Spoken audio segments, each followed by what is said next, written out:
বেইজিংয়ে চীনের পররাষ্ট্রমন্ত্রী Wang Yi ও পাকিস্তানের পররাষ্ট্রমন্ত্রী ইসহাক দারের সঙ্গে আলোচনার পর উপসাগরীয় অঞ্চল ও ইরানে শান্তি ও স্থিতিশীলতা ফেরাতে 5টি প্রস্তাব রেখেছেন। এই 5টি প্রস্তাব হচ্ছে: 1. অবিলম্বে শত্রুতা বন্ধ করা, সংঘাত যাতে ছড়িয়ে না পড়ে সেজন্য কাজ করা। 2. ইরান ও উপসাগরীয় দেশগুলোর সার্বভৌমত্ব ও নিরাপত্তা নিশ্চিত করে যত দ্রুত সম্ভব শান্তি আলোচনা শুরু করা। এই আলোচনা শুরু করতে সংশ্লিষ্ট সকল পক্ষকে সমর্থন করবে চীন ও পাকিস্তান। 3. বেসামরিক নাগরিক ও স্থাপনায় হামলা বন্ধ করা। 4. হরমুজ প্রণালীতে নৌ চলাচলের পথ নিরাপদ করা। এবং 5. জাতিসংঘ সনদের সঙ্গে মিল রেখে একটি সমন্বিত শান্তি কাঠামো অবশ্যই তৈরি করা। এদিকে ইরানে যৌথভাবে আগ্রাসন চালাচ্ছে যুক্তরাষ্ট্র ও ইসরায়েল। গত 28 ফেব্রুয়ারি হামলা শুরুর পর 32 দিন ধরে হত্যাকাণ্ড চালিয়ে যাচ্ছে ওয়াশিংটন ও তেল আবিব। এরপরও ইসলামী প্রজাতন্ত্রকে পরাজিত করতে না পেরে এবার স্থল আগ্রাসন চালানোর প্রস্তুতি নিচ্ছে যুক্তরাষ্ট্র। সেই প্রেক্ষাপটে মার্কিন সৈন্যরা হামলা করলে তাদের প্রতিহত করতে ইরানের পক্ষে যুদ্ধ করার ঘোষণা দিয়েছে রাশিয়ার চেচেন আর্মি। মঙ্গলবার এ তথ্য জানিয়েছে ইরানের সংবাদ মাধ্যমগুলো। ইরানি গণমাধ্যমগুলো জানিয়েছে যে যদি মার্কিন যুক্তরাষ্ট্র ইরানে স্থল অভিযান শুরু করে তবে রমজান কাদিরভের অনুগত চেচেন সামরিক ইউনিটগুলো সেখানে মোতায়েন হওয়ার জন্য প্রস্তুত বলে ঘোষণা দিয়েছে। এটি ইতিমধ্যে অস্থিতিশীল থাকা এই সংঘাত আরও ছড়িয়ে পড়ার ইঙ্গিত দিচ্ছে।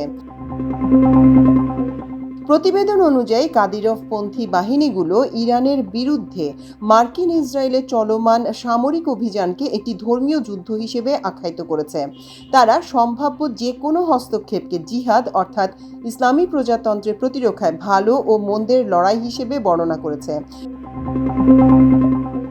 চলমান উত্তেজনা ও জল্পনা কল্পনার মধ্যেই এই পরিস্থিতির উদ্ভব হয়েছে যে কয়েক সপ্তাহের বিমান হামলায় কোনো চূড়ান্ত ফলাফল না আসায় মার্কিন প্রেসিডেন্ট ডোনাল্ড ট্রাম্পের অধীনে যুক্তরাষ্ট্র সম্ভবত একটি স্থল হামলার প্রস্তুতি নিচ্ছে।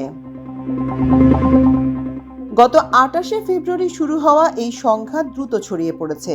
ইরানি পক্ষগুলোর দাবি অনুযায়ী তেহরান ও ওয়াশিংটনের মধ্যে পরোক্ষ পারমাণবিক আলোচনার সময় এই যুদ্ধের সূত্রপাত হয়। এরই মধ্যে ইরানের সর্বোচ্চ নেতা আয়াতুল্লাহ আলী খামেনি সহ উচ্চপদস্থ সামরিক কমান্ডার এবং বেসামরিক নাগরিকদের হাই প্রোফাইল হত্যাকাণ্ডের বিষয়গুলো জড়িয়ে আছে। তেহরান এর জবাবে নিরবচ্ছিন্ন সামরিক পদক্ষেপ নিয়েছে। খবর পাওয়া গেছে তারা পারস্য উপসাগরীয় অঞ্চলে ইসরায়েলি সামরিক অবকাঠামো এবং মার্কিন ঘাঁটিগুলো লক্ষ্য করে ডজন ডজন ক্ষেপণাস্ত্র ও ড্রোন হামলা চালিয়েছে। ইরানি কর্মকর্তাদের মতে তাদের সশস্ত্র বাহিনী অন্ততপক্ষে 86 দফা প্রতিশোধমূলক হামলা চালিয়েছে, যা সাম্প্রতিক বছরগুলোতে দুই পক্ষের মধ্যে সবচেয়ে তীব্র সংঘাতের একটি পর্যায় হিসেবে চিহ্নিত হচ্ছে।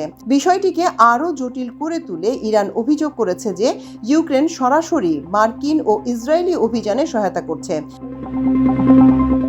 জাতিসংঘ মহাসচিব অ্যান্তনিও গুতেরেস এবং নিরাপত্তা পরিষদের কাছে পাঠানো এক চিঠিতে ইরানি দূত আমির সাইদ ইরাওয়ানি দাবি করেছেন যে কিয়েভ এই অভিযানে সহায়তার জন্য শত শত বিশেষজ্ঞ মোতায়েন করেছে। ইউক্রেনীয় কর্মীদের এই কথিত সংশ্লিষ্টতাকে বিশ্লেষকরা একটি উল্লেখযোগ্য উস্কানি হিসেবে দেখছেন। তাদের মতে এটি চলমান ইউক্রেন যুদ্ধের প্রেক্ষাপটে রাশিয়া ও পশ্চিমের মধ্যকার বৃহত্তর ভূ রাজনৈতিক দ্বন্দ্বের সঙ্গে এই সংঘাতকে আরও নিবিড়ভাবে যুক্ত করেছে। চেচেন সৈন্য সমাবেশ এবং ইউক্রেনীয় সেনা মোতায়েনের কোনো নিরপেক্ষ নিশ্চিতকরণ পাওয়া না গেলেও এই দাবিগুলো সংঘাতটি আরও বড় আকার ধারণ করার এবং একাধিক রাষ্ট্র ও অরাষ্ট্রীয় পক্ষকে জড়িয়ে একটি বহুমুখী যুদ্ধের আশঙ্কাকেই জোরালো করছে। উল্লেখ্য, চেচেন আর্মির প্রধান রমজান কাদিরভ নেতৃত্বাধীন কিছু সামরিক ইউনিট রাশিয়ার নিয়ন্ত্রণাধীন। এই ইউনিটগুলিকে নির্দিষ্টভাবে কাদিরভৎসি বলা হয়। তারা কখনো কখনো রাশিয়ান সেনাবাহিনী ও নিরাপত্তা বাহিনীর সঙ্গে সমন্বয় করে কাজ করে এবং কখনো কখনো চেচনিয়ার অভ্যন্তরীণ নিরাপত্তার কাজে নিয়োজিত থাকে। মাল্টিমিডিয়া ডেস্ক, আমার দেশ।